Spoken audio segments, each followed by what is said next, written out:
Kita kenang UK dengan bas merah, teh biskut dan Big Ben. Tapi realiti di sebalik semua itu lebih pahit. Contohnya di Yorkshire, pantai timur, laut benar-benar menghakis tanah dan rumah.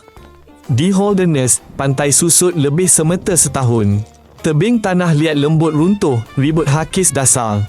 Suatu pagi, rumah anda mungkin di hujung gaung. Sejak zaman Rom, laut telah menelan 5 km daratan dan 30 kampung. Pihak berkuasa kadang bayar pampasan pindah. Melindungi setiap rumah dengan tembok konkrit terlalu mahal. Ia hanya anjakan masalah kepada jiran. Peta pantai ini berubah setiap tahun. Alamat lama hanya tinggal di album dan gambar. Kabut London yang terkenal itu bukan romantis, tetapi sebuah tragedi sebenar. Pada Disember 1952, London diliputi jerebu tebal sehingga bandar itu lumpuh. Udara bertukar kuning hitam dek asap arang. Jarak pandang kurang beberapa meter. Ramai tidak nampak kaki sendiri. Bas-bas ditinggalkan di jalanan.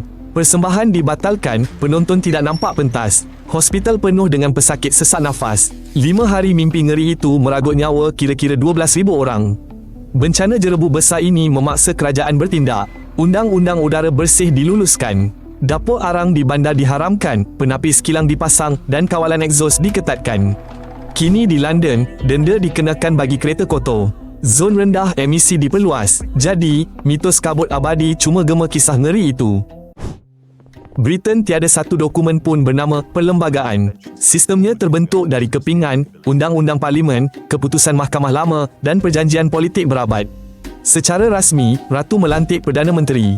Namun, secara realiti, ia adalah pemimpin parti pemenang pilihan raya.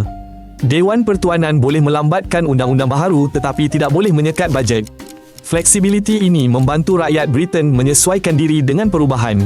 Namun, ia menyebabkan kekeliruan besar semasa perdebatan Brexit. Ramai terpaksa menjelaskan semula negara ini berpegang bukan pada satu dokumen tebal, tetapi persetujuan semua pihak mematuhi peraturan. Bola sepak Britain bukan sekadar sukan, ia rentak hidup. Hari perlawanan, jalan ditutup, pub buka awal, pasar sedia keramaian pasca whistle akhir. Persaingan kelab turun-temurun meliputi legenda keluarga, usikan sekolah, pilihan kediaman. Derby libatkan kelab berjiran, bagi penduduk, ia kesinambungan sejarah ratusan musim. Peminat lukis sepanduk gergasi, bantu muzium kelab, menabung untuk perlawanan luar kota. Kemenangan hangatkan malam biar hujan, kekalahan rosakkan mood hingga Isnin. Orang asing di perhentian bas bincang gol semalam seolah berita utama hari itu. Di UK, anda perlu bayar yuran berasingan, lesen TV untuk menonton televisyen. Pengelakan boleh didenda. Saluran awam BBC menghasilkan berita dan dokumentari tanpa iklan. Oleh itu, penonton membiayainya sendiri. Internet dan Netflix telah mengubah segalanya. Negara ini sering berdebat, kekalkan yuran, ganti dengan cukai biasa atau mansuhkan terus. Namun di bandar kecil dan desa, BBC kekal sumber berita tempatan paling dipercayai. Banyak yang rela membayar untuk siaran malam tentang hidup mereka, bukan rating iklan atau hiburan. Di Kepulauan Orkney, Scotland, angin amat kencang. Turbin angin tempatan sering menjana lebih elektrik daripada yang boleh dibawa kabel ke tanah besar. Daripada mematikan turbin dan membazir tenaga, penduduk pulau memasang sistem penukar elektrik dan air berlebihan kepada hidrogen.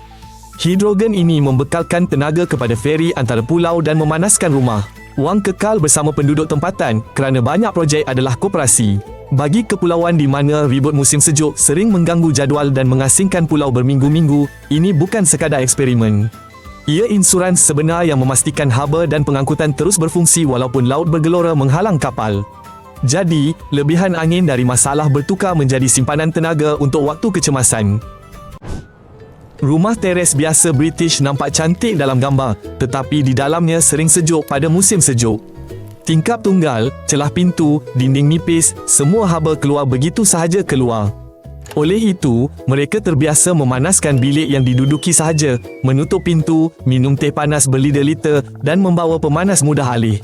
Selepas krisis tenaga, kerajaan mula bantu wang untuk penebat loteng dan ganti tingkap. Namun, di kawasan bersejarah, setiap pembaikan lebih mahal dan ambil masa lama untuk diluluskan. Ramai terus bertahan dengan selimut tebal dan karpet. Pada hari cerah, mereka serap cahaya matahari dari tingkap ruang tamu, menjadikannya pemanas percuma. Beratur di Britain bukan sekadar menunggu. Ia sukan negara, elak konflik. Waktu perpisahan Ratu Elizabeth, orang beratur berjam-jam ke kerandanya. Berdiri semalaman tanpa tolakan. Aturannya mudah, siapa lambat, beratur belakang. Disiplin sama diguna waktu kereta api rosak atau pejabat pos. Tiada kawalan, hanya kepercayaan. Rakyat Britain berjenaka mereka boleh beratur untuk beratur. Ini memang benar. Kebiasaan ini ubah ramai jadi susunan teratur, tenangkan semua. Pelanggar dihentikan dengan satu teguran tenang tapi dingin. Jubah dan rambut palsu Mahkamah British mirip kostum. Tujuan sembunyi identiti, fokus hujah, bukan individu. Tradisi kerap dicabar, Mahkamah Tinggi kekalkannya demi lindung tekanan dan kait sejarah. Hakim membimbing pihak ikut prosedur, bukan berat sebelah. Matlamat, penyelesaian adil, bukan pertunjukan. Gaya lama ini, penapis emosi. Sistem mendengar makna hujah, bukan kuat suara.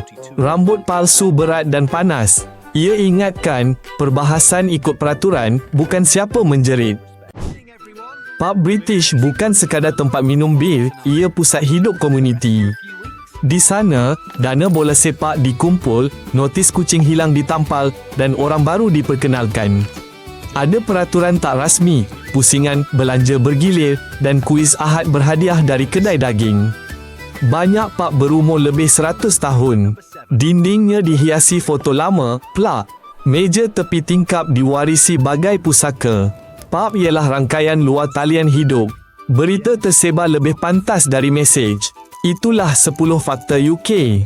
Belajar sesuatu. Suka dan langgan. Jangan terlepas episod negara menarik seterusnya. Jumpa lagi.